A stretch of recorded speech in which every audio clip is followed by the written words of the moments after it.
Hey, welcome back to the Oz Shift podcast. As always, I'm your host, Anthony Trucks, and I appreciate you coming to hang with us. Now, today we have an individual who has been through some crazy, amazing walks of life. They have been an executive in many areas. They've worked with PepsiCo, they've worked with the NFL Network, they've worked with NVIDIA. I mean, I could list things for days, right? To be quite honest. And they are a woman who has walked in worlds that some men never get a chance to, but she has not only survived, but thrived in these worlds and had massive success. One of the few women I can talk to probably at depth about football, and she's been in rooms with people helping do things for a game I love that I didn't even know existed, and that'll make the game better.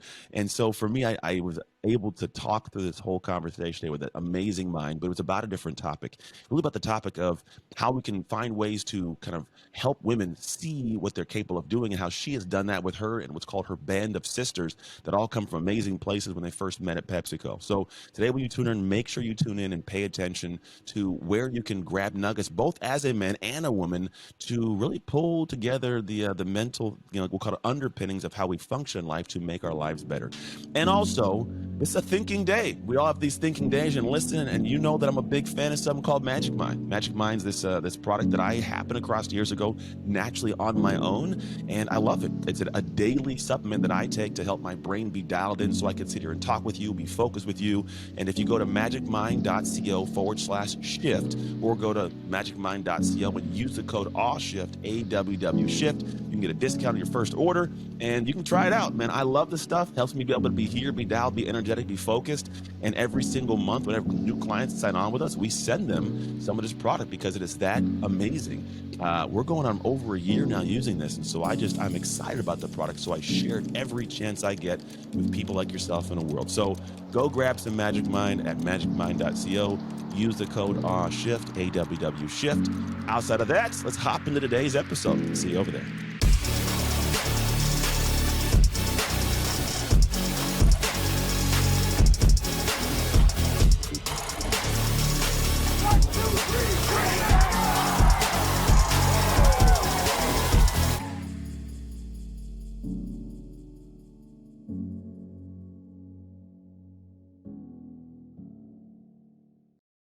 Hey, welcome back. So you've already got a quick rundown of who we have here with us today. So without further ado, welcome to the show, Dawn Hudson. Hey, how are you?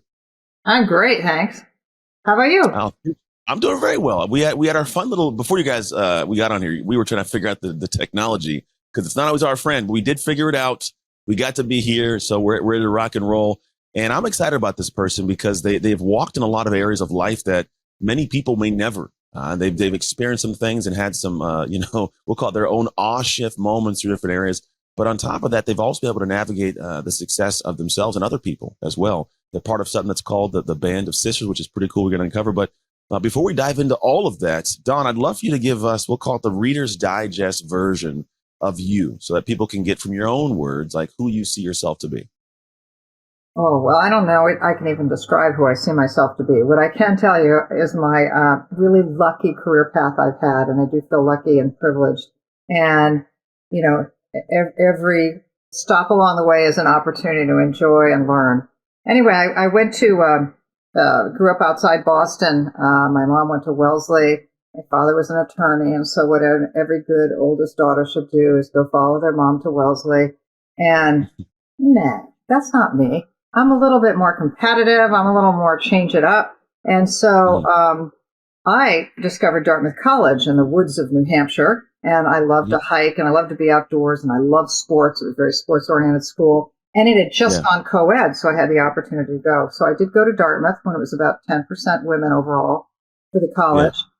From there, I went to advertising, which was a terrific way to kind of get to learn business across a lot of categories. It was a field that didn't have a lot of women in management at the time. Interesting, it's changed quite a bit today. And from there, sometimes happens, one of my clients hired me, and I was lucky enough to go to work at Frito-Lay and then Pepsi. And Pepsi's sort of where you and I kind of connect, because at Pepsi, I decided one of the ways you have to reconnect with the next generation of Pepsi drinkers is to reconnect with music and sports.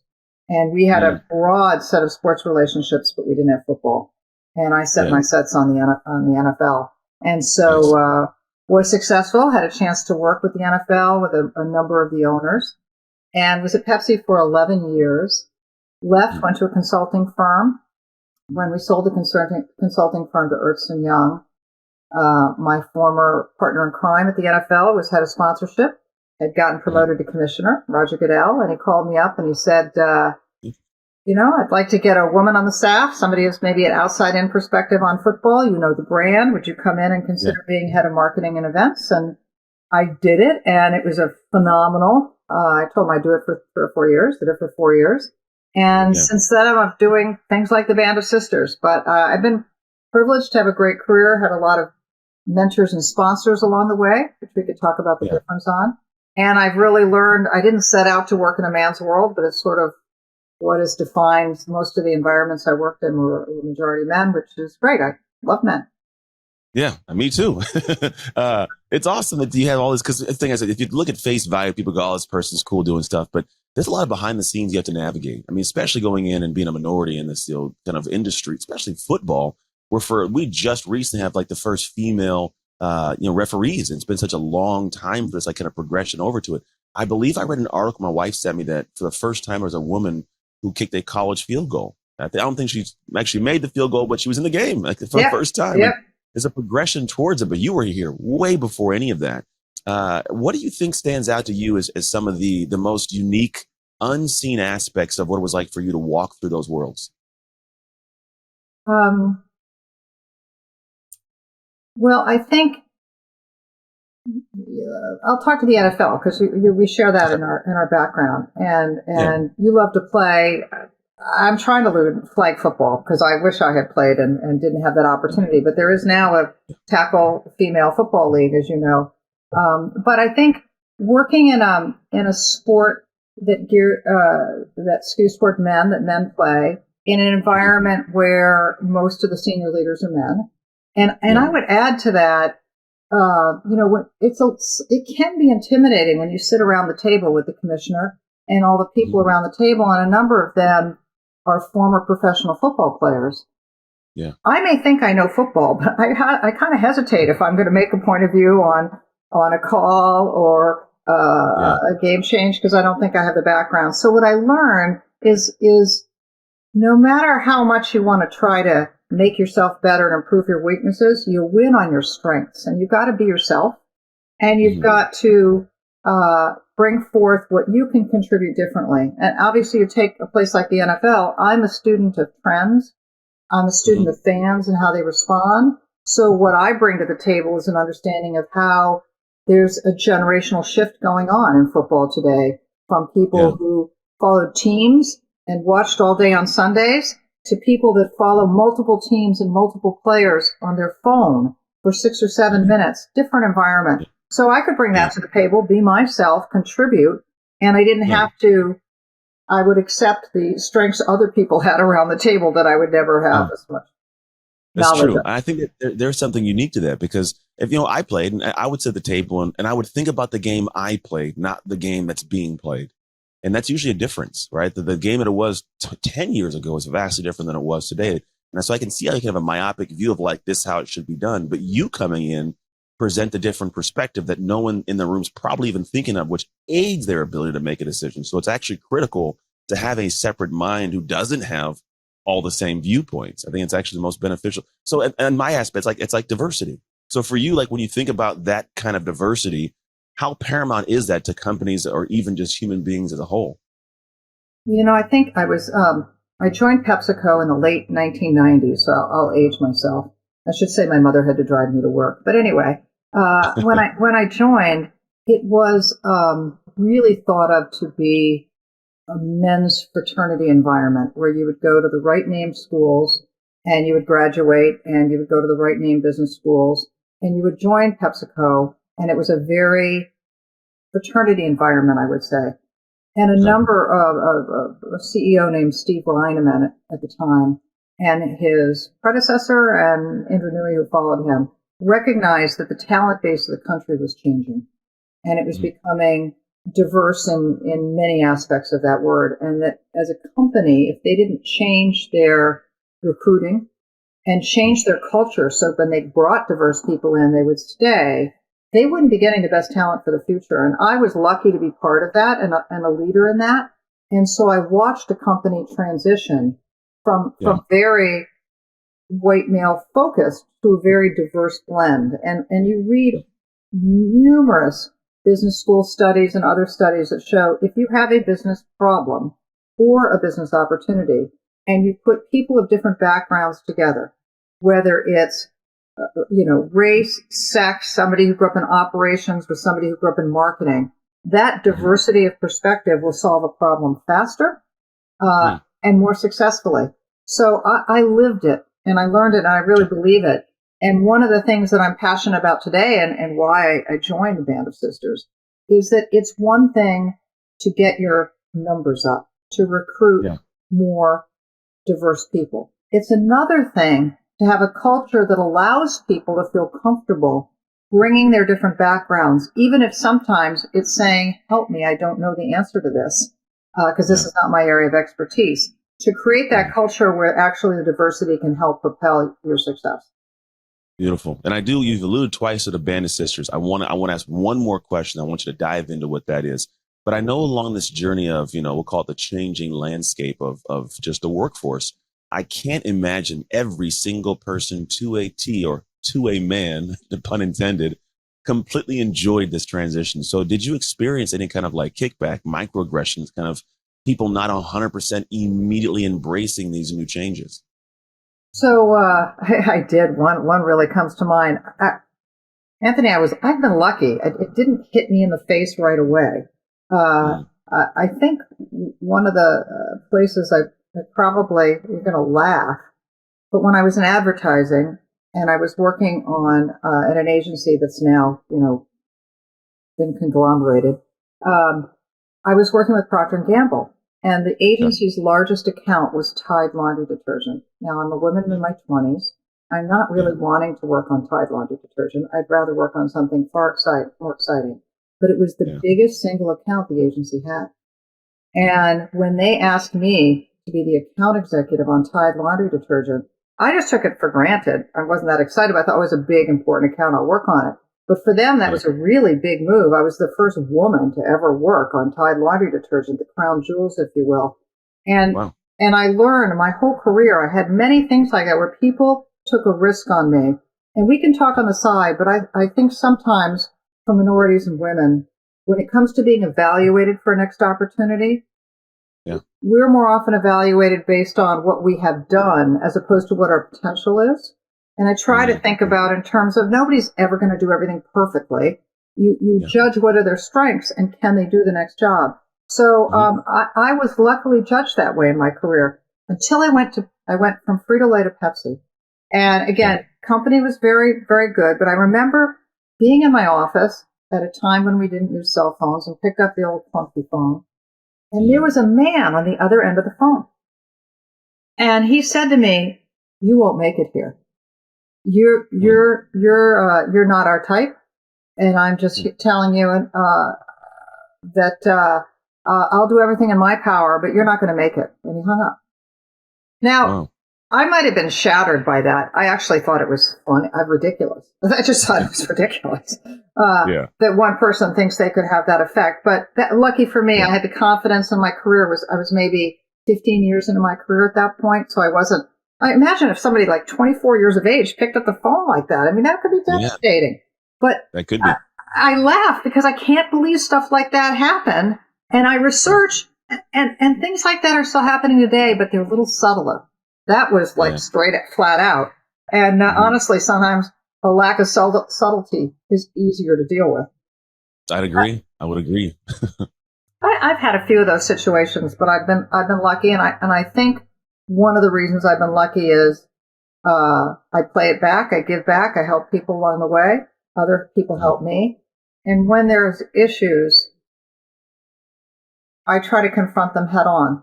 Not in an aggressive way, but just say, I'm having this issue, or this isn't working for me, or here's something else you could do. And I think not letting things fester for a while, they get more complicated, they get more difficult. And I've learned that in business too. If something's not working, just call it out. Let's say it's not working and let's figure out what else to do. Nobody bats 1,000. You have good ideas, bad ideas. If you win more than 50% of the time, you're doing great. So, I agree. anyway, what do you think people don't do that? Because I think there is something to that. There's this aspect where nowadays, maybe the social media world has exacerbated this, but no one wants to see a chink in the armor or show a chink in their armor. So what they'll do is they'll let things tuck away and fester. They'll keep them at a low level and not fully address them. So it kind of lingers. Did you always have that mentality? Is it something you developed over time? Because I think that is a worldwide issue with a lot of individuals who just, man, can I cover it up long enough it'll just go away? And it doesn't. And it doesn't. And I would say I developed it early on in my career, and I developed it by watching others. And I think I'm lucky as my nature to not let things sit.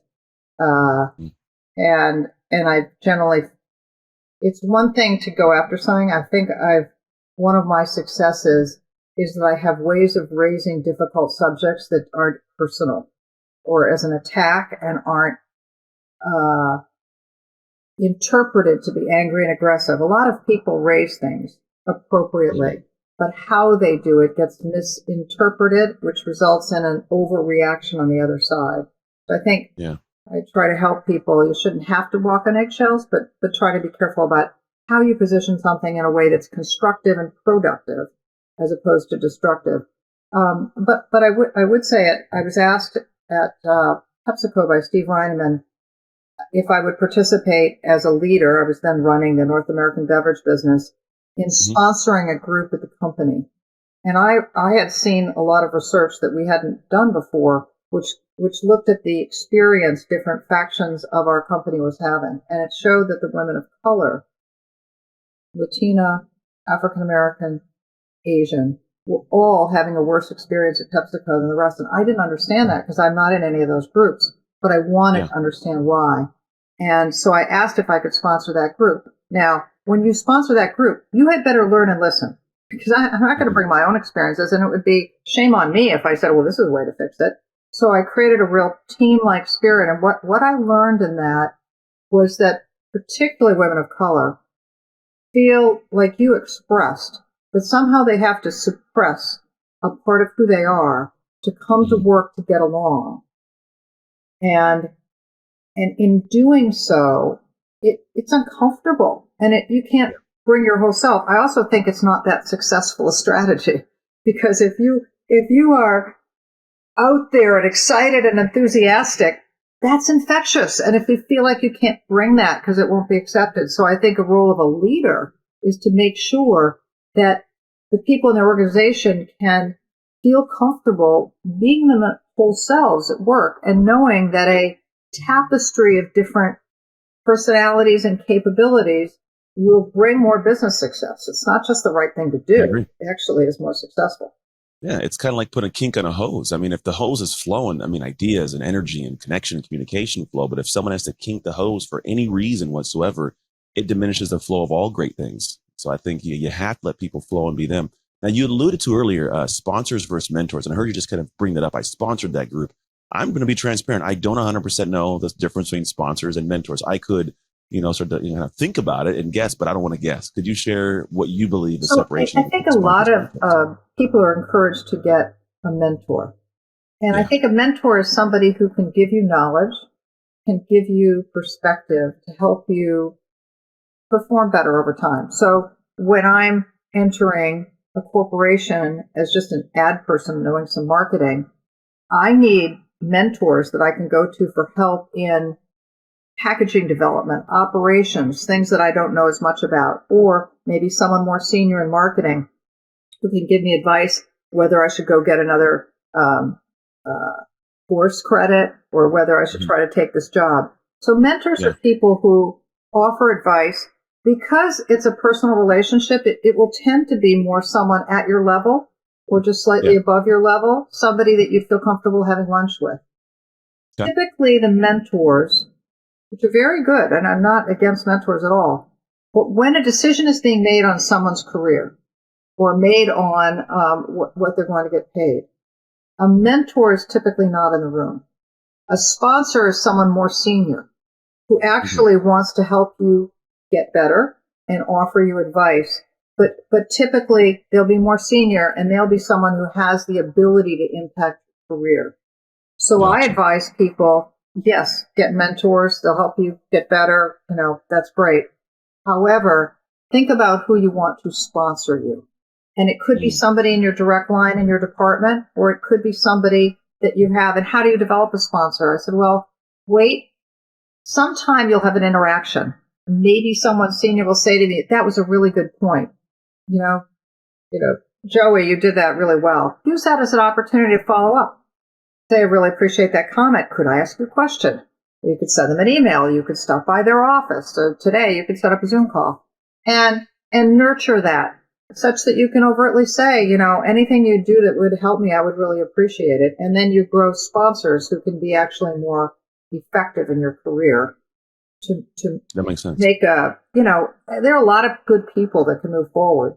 How one person gets selected over another is often who's going to advocate for you when you're not there and the people you work with aren't there.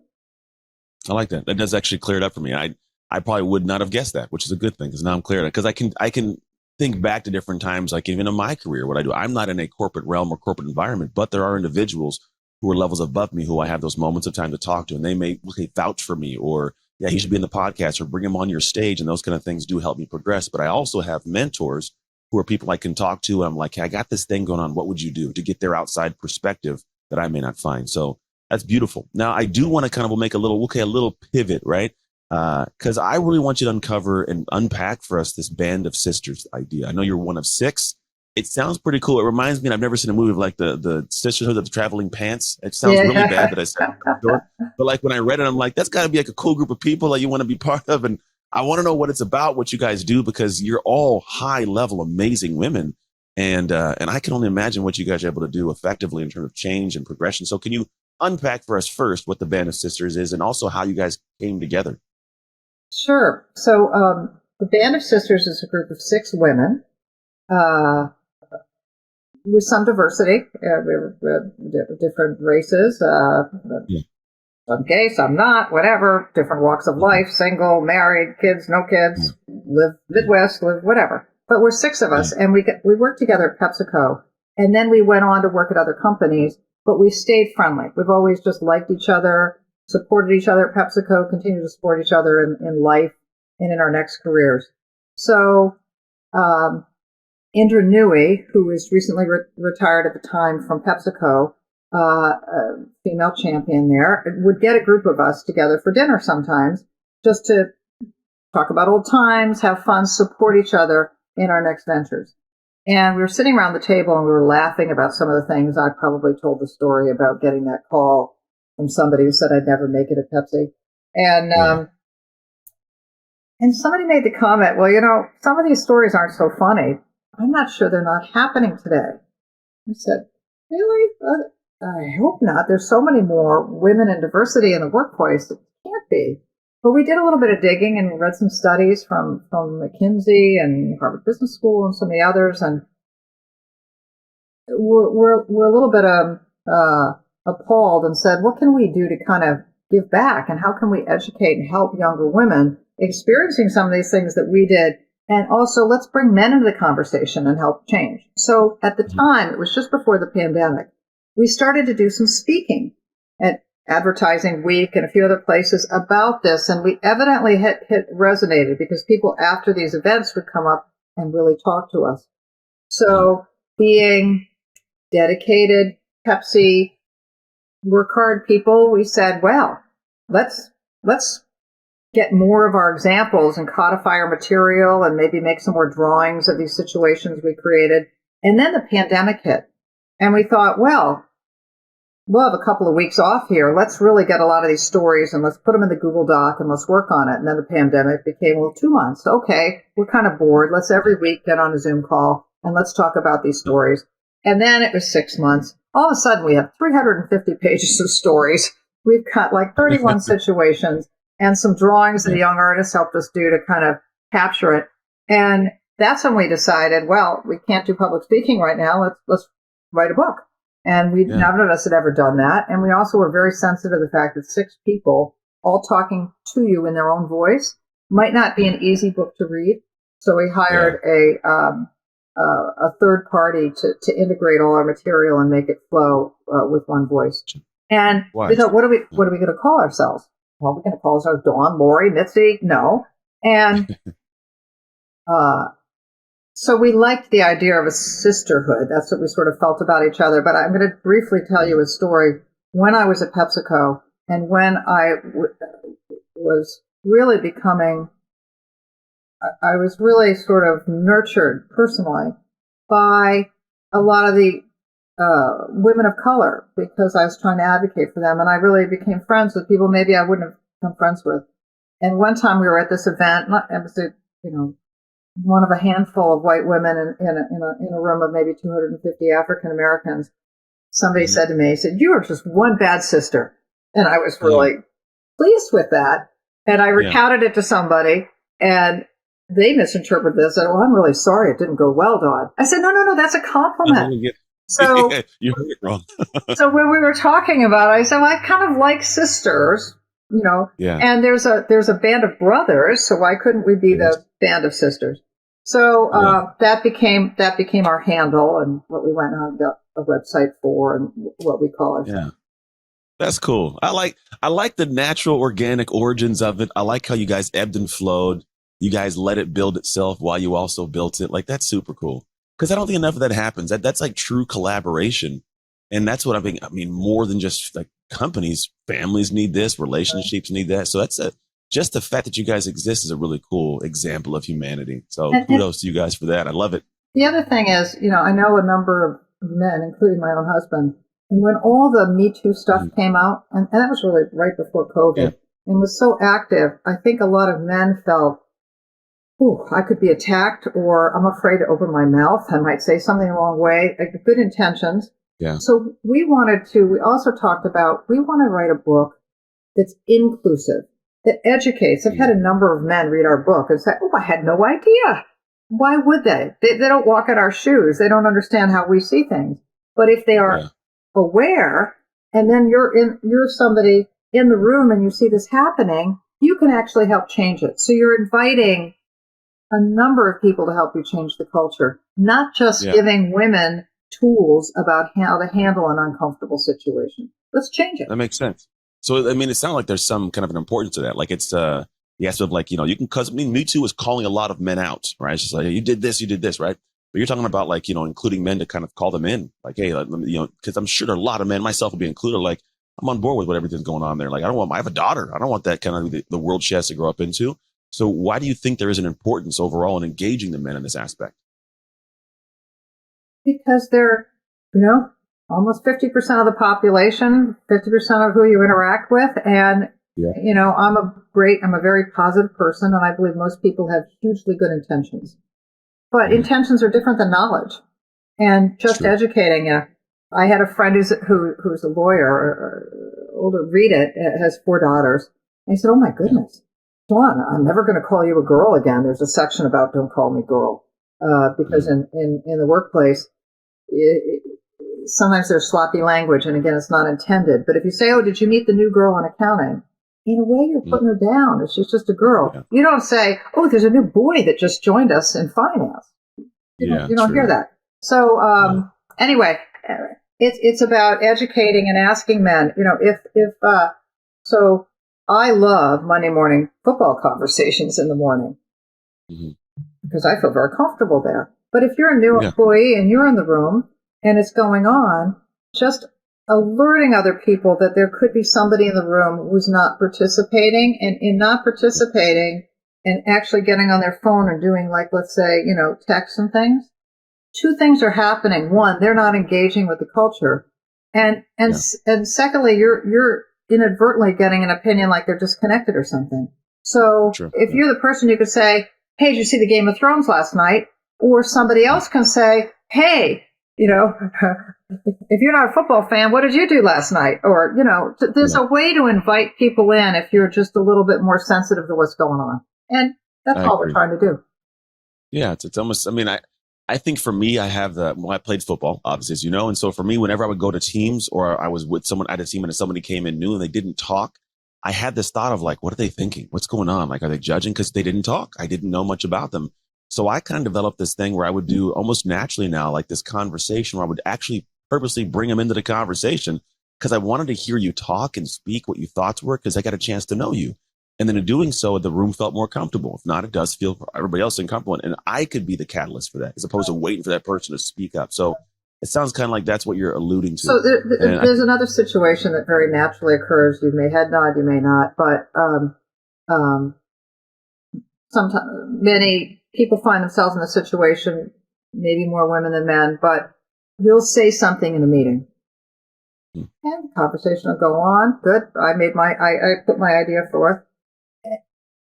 And 5 minutes later, somebody else, maybe Joe, will say the same comment, and everybody will jump on top of it. I'm like, what am I, chopped liver? I mean, what happened there? I just said that idea, and you're not reacting to it. And then he said the idea, and you reacted to it.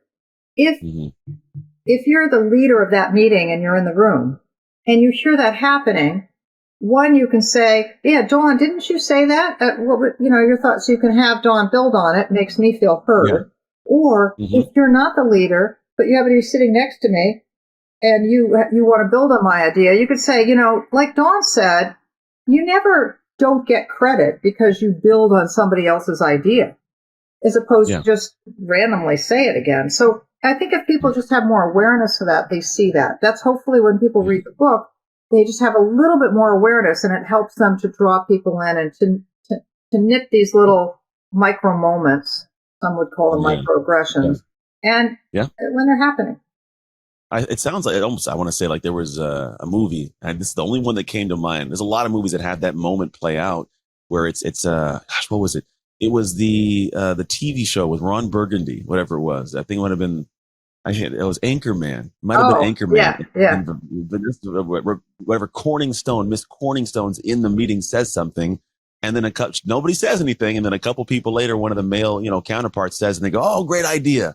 So like that stands out to me as like, yeah, I can definitely see that happening. I've had that happen when I'm playing games and football and, you're in a meeting room. And so I do know it doesn't feel very good. Now, these are multiple, you kind of laid out 2 or 3 different types of, we'll call it, moments in time that are faced. Did you guys like think through which ones are the most important to put into the book or to discuss? And like, what was that conversation like? Well, you can imagine 6 women on a Zoom call, all of us talkative, discussing 350 pages of content. So the way we came after it is we looked if there were themes. Like one of the things we talked about was he's a good guy. So again, PepsiCo was very strong on personnel development and had a very definitive process that was gone through. And you had senior people get together across all departments and talk about the people across all departments. And sometimes you would see a person, often a man, and people would go, oh, he is just a great guy. We've got to find a good job for him. Mm-hmm. And then you might a little bit later have another person, might be diverse, and they say, what have they done to prove they can do that? Or did they deliver their sales goals? So they've just talked about how great Gary is and not asked about what was her performance metrics because they're judging him on what his future capability is. And over here, they're getting very specific and granular on that. When that happens, you're not having the people equal. And what we started to do is to say, okay, don't call me girl is lazy language. Well, calling a good guy is kind of lazy language in a way. So we were able to aggregate and put things together that coupled together and made sense. So we grouped into chapter sections, if you will, different situations that could come under sort of one heading. We could set them up, but it was art, not science. And but we wanted to give the book a flow more than here's 31 situations, go for it. Yeah. That makes sense. I mean, I'm sure it probably just an ebb and flow too. And it sounds like there's some pretty distinct moments you guys have all experienced and probably can talk to and all like, oh, I've had that. And it kind of comes and flows out. So as you guys have created this book and it's out in the world now, correct? When was it published? It was released on the 6th of September. So it's on Amazon and Barnes & Noble and those kinds of places. Everybody go get it. So, well, first off, what's the exact title of the book? Because I don't know if we've shared it. We talked about the book, but didn't share the title. So let me talk about the title. And let me also, if I can, make one more comment that I think makes 6 People make sense. So Okay. if you're writing a situation, you want to bring attention to it, and you want to Hmm. suggest what a boss could do differently, what a person in the room could do differently to help. You're Yeah. also going to give some specific advice to that person, that woman we're writing for. And the woman Hmm. we're writing for is not 22. We find that the younger women, when they enter business, just think these things happen because they're young and inexperienced. It's when they get to be late 20s and early 30s that they start saying, maybe this isn't right. So we wrote the book Yeah. to help them. Because there's six Gotcha. of us and we all have our unique personalities, we don't necessarily handle things the same way. True. One of us might use humor. One of us might use candor. One of us might Mm. use facts. So in every chapter, we have three voices tell you how we would have handled that situation that happened to us, so that That's people cool. can relate more. So that's another reason for the six. So one of our Yeah. chapters is called "You Should Smile More," and Okay. in a personnel review, I'm the only one of the six of us this hasn't been said to, but for my other sisters, they all were told you should smile more. Now, that's a very personal comment. How does a smile? I happen to smile a lot. Maybe that's why they didn't tell me to smile more. But Yeah. it's really about what are you doing? What are you contributing? Not whether you're angry or you're smiling or not smiling enough. And again, those personal kind of comments tend to be given more to women and minorities than not. So Hmm. we just wanted to call it out, and a lot of people laugh when it's like code. You should smile more, and women will laugh. Oh yeah, I've been told that. Now, I will Interesting. say, and it's not a problem, but there's a number of men I've told the name of the book to, and they've Yeah. said, they've paused and they've said, yeah, I should probably smile more. Smiling's a good thing. They don't get Yeah. it because they've not been in that situation. And that's okay. Mhm. We educate it, and he says, how to dismantle gender bias in the workplace. But it's what Yeah. the chapter names. That does make sense. I mean, I don't know what it is, but I'm very in tune to the conversations. I sit in a lot of different conversations like this through podcasts and women that are colleagues. And so you hear these things, and while everybody might not be privy to this kind of information, when I read it, I totally understood it. Like, it was like, oh yeah, it's like those statements that are posted, those microaggressions, you'll call it, that are said in the side in private that they don't realize, like, you're diminishing. Because like you're telling someone that as you are right here, I'm not accepting you because you should smile more. Like these little nuggets that just they poke and they poke and they poke, and eventually it gets under their skin, and then people don't become themselves. They don't fully show up the way they can. And someone that's more of the small ones as opposed to direct, like, hey, you're not going to make it. That's those kind of more divisive backdoor ones. And so I get that concept. Well, Uh, but one of the things I just want to build on what you said is mm, uh, right now everybody's worried about or thinking about how much are they going back into the office? Are we going to be in Tuesday, Wednesday, Thursday, 3 days a week, 2 days a week? Can you live wherever you want? What is physically how we're going to manifest doing the work? But yeah, really, it should be about culture, because these little micro moments, any one of which you would feel foolish maybe bringing up and making a big deal about, but you put them yeah, together, and all of a sudden you don't feel that comfortable, and that might cause you to make a job change where there's a lot of job opportunities right now. People talk about yeah, opting out. I don't think they're opting out. They're just opting for different companies and work styles and mm, workflows. So I think it's a very opportune time right now to be talking about these kinds of things. So sorry, I yeah. interrupted. Ask me. No, this is your show. I'm hanging out with you today. This is why we're doing this. These are things that need to be added in because, is again, the little things that you may not think are important. For some reason, your brain said, "Oh, that's a good thing to add." So I trust your brain. Your brain's been in amazing places, so I'm going to trust your brain has something to share. It's of purpose. So I guess what's next for the Band of Sisters? If this book's out in the world, like you guys obviously, I'm assuming, are still intact. Is it to make sure more people get the book? Is there kind of a broader thing beyond the book? Like, what are the thoughts around Oh that? well,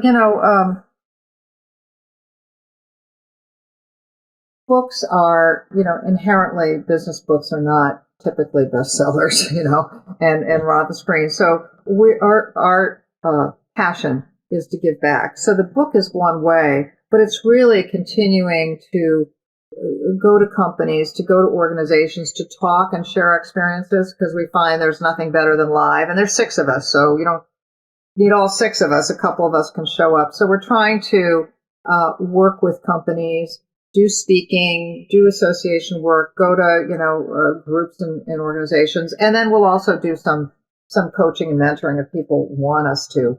But it's really Yeah. more to get the word out, to help educate people, and the book is a piece of it, but not Yeah. all of it. And whether That we makes we sense. laugh, we always think, oh, here's another idea for a book. Whether we end up doing another book or not, I don't know. But right now Great. we're in spreading Spread the the word. word, trying to have impact. I like that. Now, do you find as books come out and kind of, let's say, as it picks up traction, has it changed any of your personal relationships, work relationships, workplace stuff? Because now you're a person coming out and saying there's these things, and I'm sure someone at some point's going to look and go, "Oh, I've said this before. I've done this before. I didn't know it was taken that way." Has it created space? Do you find people opening up and having deeper conversation? Like, what's transpired in your personal world? Well, in my personal world, first of all, you've gotten closer to the band of sisters because we spent a lot of time. So we actually are having fun together. And from a Nice. business standpoint, I serve on a number of corporate boards, and it's obviously opened up the conversation. And it's invited me. Some of them are inviting me to come in and talk and have input. So it's extended my impact. And Awesome. for the most part, I haven't had any negativity. I've had more, interest, and then diving into the subject and said, yeah, we could do better at that. So Yeah. it's thus far it's only been enriching. If there's any personal negative, it's the extent to which maybe there's some of my male friends have embraced it and wanted to read the book and really understand. And I think some, even though I tell them it's not a Me Too book, maybe I didn't tell them to their face, wonder. They don't understand what you should smile more means. So it's just an uncomfortable, it's still just not talked enough about. And it's Yeah. uncomfortable. So I hope I haven't created discomfort in relationships I don't know. But for the most part, it's been very positive, and it's been fun. And I'm at the Yeah. stage of my career where I don't do it if it's not fun and contributing, and I'm feeling I can have an impact. I like it. Lucky to have choices of what to do with my time. There you go. I'm at that point now too. I just because I like my life and I want life to be enjoyable. So if it's frustrating or troublesome, I don't deal with it. And it's interesting as I've gone through this. I didn't even think about my team is probably. I mean, I'm going to go venture to say like 80+% women. Like, and it's awesome. They do a phenomenal job. And I have a couple guys on the team, and we all have great respect for women that operate and get us to like allow me to do this. The fact that Yeah. we're sitting here is not by my own doing, to be quite honest. It's my amazing team doing some great things in the background.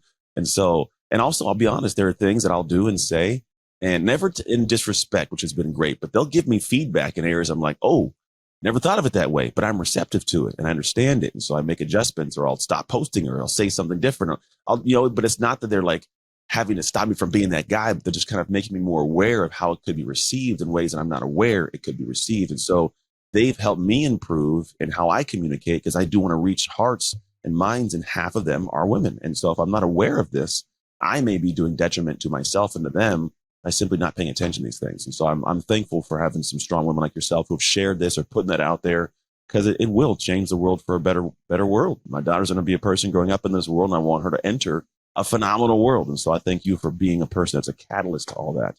I have two final questions. The first one is, where can people get the book and more access to you and just kind of see what you're up to? Well, you can go onto, we have a old-fashioned website, thebandofsisters.com. Nice. You can buy the book on Amazon, Barnes & Noble, walk in any number of bookstores. And then you can follow any one of us on LinkedIn, and you can also follow the Band of Sisters on LinkedIn. And we try to post interesting comments, and you can contact us there, particularly through Awesome. the website. I like it. And the second question, it's one that was asked of me a while ago, and I'll frame it however you choose to frame it. But here's the question. What promise did God or the Creator make to the world when they created you?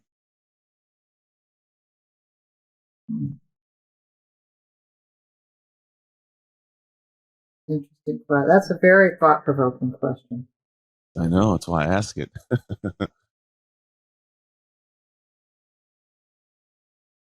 Well, they certainly created somebody who looks at the glass as half full and has a can-do attitude. And they created somebody that leans into adversity, because I find that when things are the toughest, you actually learn the most. And if you acknowledge adversity and lean in, you get others to help you as well. So I think they created somebody. I think maybe the best comment anybody ever made to me when I was having one of the worst weeks in my professional career, having lost our largest Subway customer in food service for Pepsi. They said, Dawn, I'd like you in a foxhole with me anytime. And that's a weird thing to say to a woman, to be in war in a foxhole. But they served, and that was their way of saying, you just are great. You fight. You don't give up. You lean in. And the other thing I'd probably share with you personally is I haven't had the easiest personal life. I lost my sister when she was 15 to heart disease. My dad dropped dead of a heart attack at 54. And our oldest daughter died at 28, almost 29. So life's not been a bowl of roses for me.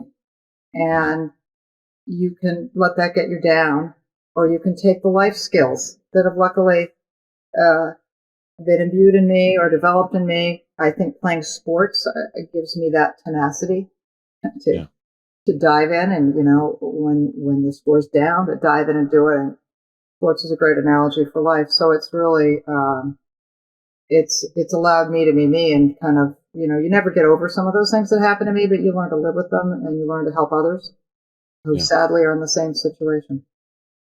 Yeah, it's powerful. That's a very amazing promise to the world, and I appreciate you. I've really enjoyed having this conversation with you. I think the cool thing is my team is awesome at selecting amazing hearts and minds and people who are doing great things to have these conversations with. And so I first thank you for your time. I know you're a very active, busy human. So for you to pause your life and come spend time with me and these people, it's very appreciated. Thank you very much. And I'm excited to see what your heart and soul continues to do in this world. You've been battle tested, and those are the kind of people I want to hear from. I always say that you shouldn't be telling people how to run the race until you've crossed some finish lines. So you've crossed many, and I appreciate you coming back and telling people how to run the race. So thank you. Everybody else tuned in, thank you for hanging out with us. You could have been anywhere in the world watching cat videos or weird things, but you chose to come spend time with us. If something in this episode resonated with you, I want you to go back and apply it to your life. Take these little lessons and make them actions you actually put in the world.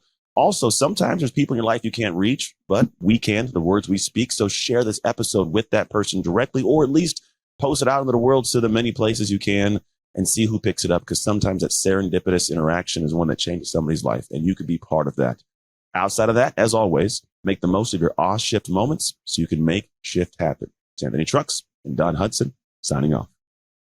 Hey, thank you for tuning into the Awe Shift podcast. I pray that we gave something amazing to your life. And if you found this episode served you in some way, I would love if you could share it with people you know, people you love, as well as your community, because you never know who needs that simple little seed that can grow into something amazing for their life. And the actual training doesn't stop here. If you want your free copy of the show notes sent to you after every episode so you can get the major points consolidated down, simply go to textanthony.com and message the word notes. Till next time, make shift happen.